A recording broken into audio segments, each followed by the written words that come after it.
మనకు తెలుసు ఈ రోజుల్లో క్యాన్సర్ వ్యాధి అనేది చాలా ఎక్కువగా కనబడుతుంది. అందులో ముఖ్యంగా సర్వైకల్ క్యాన్సర్ చాలా ఎక్కువ మందికి గ్రామీణ వాతావరణంలో పెరుగుతున్న వాళ్ళందరికీ కూడా క్యాన్సర్ సర్వీక్స్ అనేది చాలా కామన్గా ఎక్కువగా మనం చూస్తున్నాం.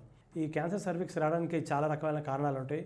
ఒకటి ఫ్యామిలియల్ హిస్టరీ, వంశపారంపర్యంగా రావడం కానీ, ఇంకొకటి నెంబర్ ఆఫ్ చిల్డ్రన్ ఎక్కువ ఉన్నా, మల్టిపుల్ సెక్సువల్ పార్ట్నర్స్ ఉన్నా, అలాగే వేరే వేరే రకాల ఇన్ఫెక్షన్స్, వైరల్ ఇన్ఫెక్షన్స్ వల్ల కానీ, హ్యూమన్ ప్యాపిలోమా వైరస్ అని ఉంటుంది. ఈ వైరల్ ఇన్ఫెక్షన్స్తో కూడా వచ్చే అవకాశం చాలా ఎక్కువగా ఉంటుంది. ఇది ఎక్కువగా 30 సంవత్సరాల నుంచి 60 సంవత్సరాల వయసు ఉన్న వాళ్ళల్లో కూడా మనం చాలా కామన్గా చూస్తున్నాం. దీనికి రావడానికి ఇటువంటి కారణాలు ఉన్నప్పటికీ ఒక్కోసారి ఎటువంటి కారణం కనబడకపోయినప్పటికీ కూడా క్యాన్సర్ సర్వీక్స్ అనేది వచ్చే అవకాశం ఎక్కువ ఉంటుంది. సర్వైకల్ క్యాన్సర్కి లక్షణాలు ఎట్లా ఉంటాయంటే, కొంతమందికి వైట్ డిశ్చార్జ్ అవ్వచ్చు, తెల్లబట్ట కావచ్చు, మరి కొంతమందికి బ్లీడింగ్, ఎర్రబట్ట కావచ్చు. ఈ ఎర్రబట్ట అవడం అన్నది ఏంటంటే దానికి ఏ టైంలో అవుతుంది, ఎలా అవుతుంది కూడా చాలా ఇంపార్టెంట్. మనకు తెలుసు మెన్సెస్ సైకిల్, ఋతుక్రమం అన్నది నెలకొకసారి వస్తుంది. వచ్చినప్పుడు 3 నుంచి 5 రోజుల వరకు బ్లీడింగ్ అవుతుంది.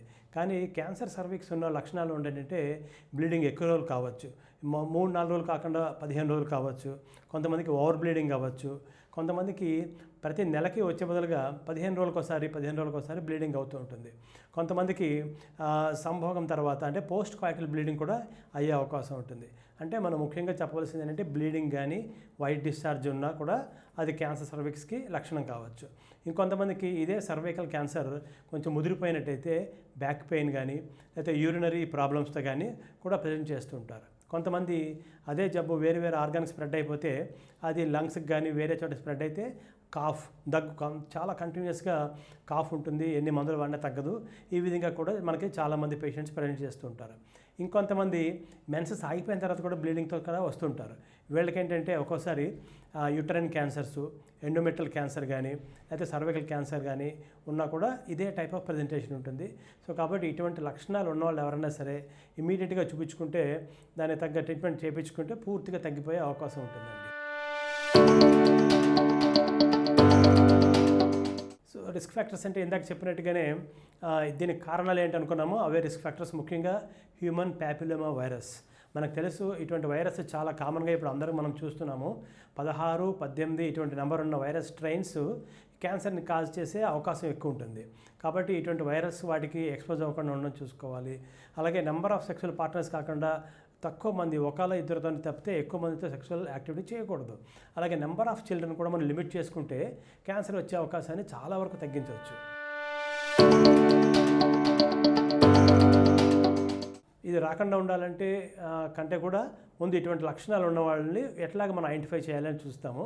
సో ఫస్ట్ పాయింట్, ఇటువంటి సిమ్టమ్స్, కంప్లైంట్స్ ఉన్నవాళ్ళు దగ్గరలో ఉన్న గైనకాలజిస్ట్ని కానీ ఆల్కాలజిస్ట్ని కానీ కలుసుకుంటే వాళ్ళు ఫిజికల్గా ముందు చెక్ చేస్తారు. చేసిన తర్వాత లోపల ఏమైనా గడ్డ, అల్సర్, పుండు లేకపోతే ఏమైనా గ్రోత్స్ ఉన్నాయో చూసి అవసరమైతే దాన్ని బయాప్సీ చేస్తాం, లేదంటే ప్యాప్స్మియర్ అనేది చేస్తాం. ఈ బయాప్సీ, ప్యాప్స్మియర్లు మైక్రోస్కోపిక్గా ఎగ్జామిన్ చేస్తే అందులో క్యాన్సర్ ఉందా లేదా అన్నది మనకి కన్ఫర్మేషన్ నిర్ధారణ అవుతుంది. ఒకసారి కన్ఫర్మేషన్ అయిన తర్వాత మీకు తెలుసు, మీరు అందరూ అడుగుతారు, సార్ ఇది ఏ స్టేజ్లో ఉంది సార్, క్యాన్సర్ చెప్పారు కదా అని. క్యాన్సర్ స్టేజింగ్ తెలుసుకోవాలనుకుంటే నౌడేస్ ఏంటంటే whole body PET scan. PET scan అనేది ఒక రకమైన కొత్త రకమైన స్కాన్ వచ్చింది. ఇది పైనుంచి కిందగా ఆల్ పార్ట్స్, శరీరంలో ప్రతి భాగానికి కూడా స్కానింగ్ చేస్తుంది. ఇదే క్యాన్సర్ జబ్బు గర్భసంచి అంటే పెల్విస్ నుంచి ఇంకా వేరే వేరే ఆర్గాన్స్కి ఏమైనా స్ప్రెడ్ అయిందా లేకపోతే కాలేదు, అక్కడ వరకే ఉందని తెలుసుకోవచ్చు. సో స్టేజింగ్ కోసం మనం హోల్ బాడీ పెట్ స్కాన్ చేస్తాము. ఎర్లీ స్టేజ్లో ఉంటే అక్కడ వరకే, పెల్విస్ వరకే లిమిట్ అయి ఉంటుంది కాబట్టి టోటల్గా క్యూర్ చేసే అవకాశం ఉంటుందండి.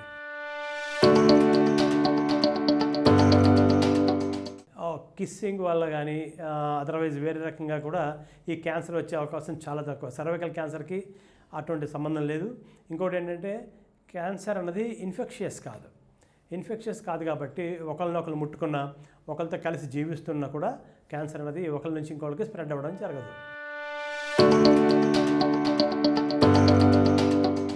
ఈ సర్వైకల్ క్యాన్సర్ కామన్గా మనం చూస్తూ ఉంటాం 35 సంవత్సరాలు పైబడిన వాళ్ళ నుంచి ఇంకా ఏ సంవత్సరం వరకైనా అసలు లైక్ 80 ఏళ్ళకి రావచ్చు, 90 ఏళ్ళ వాళ్ళ మహిళల్లో కూడా వచ్చే అవకాశం అయితే ఉంటుందండి.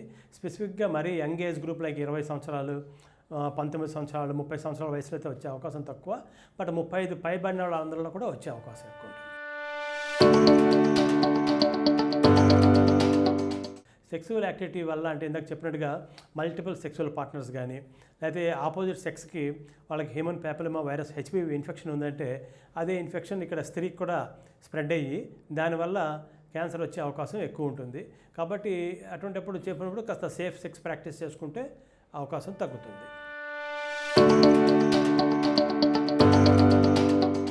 సో ఇందాక చెప్పినట్టు మనము చూసాము చాలా వరకు సర్వైకల్ క్యాన్సర్స్లో హ్యూమన్ ప్యాపిలోమా వైరస్ అంటే హెచ్పివి వైరస్ ఒక కాజేటివ్ లైక్ ఇన్స్టిగేటింగ్ ఫ్యాక్టర్స్ లాగా చెప్పుకున్నాం. సో హెచ్పివికి ఈ వైరస్కి వ్యాక్సినేషన్ అనేది కొత్తగా ఒకటి అందుబాటులో ఉంది. ఇది తీసుకుంటే క్యాన్సర్ వచ్చే అవకాశాన్ని మనం చాలా వరకు తగ్గించవచ్చు. మనకు ఇప్పుడు ఏంటంటే చిన్నపిల్లల్లో 9 నుంచి 14 సంవత్సరాల వయసులో అమ్మాయిల్లో అయితే 2 డోసెస్ ఆఫ్ సర్వికల్ వ్యాక్సిన్ తీసుకోవాలి. ఆ పైబడిన వాళ్ళైతే ఒక 3 డోసులు సర్విక్స్ వ్యాక్సిన్ తీసుకుంటే సర్వారిక్స్ అని డిఫరెంట్ వ్యాక్సిన్స్ ఉన్నాయి. ఇవి తీసుకుంటే మనము ఒక 50% వరకు క్యాన్సర్ రాకుండా కొంతవరకు నివారించవచ్చు. సో ఇటువంటి వ్యాక్సిన్ తీసుకోవడం వల్ల క్యాన్సర్ రాకుండా జాగ్రత్త పడే అవకాశం ఉంటుంది. కాబట్టి 9 నుంచి 14 సంవత్సరాలు ఉన్న అమ్మాయిలు తప్పకుండా తీసుకుంటే మంచిదండి.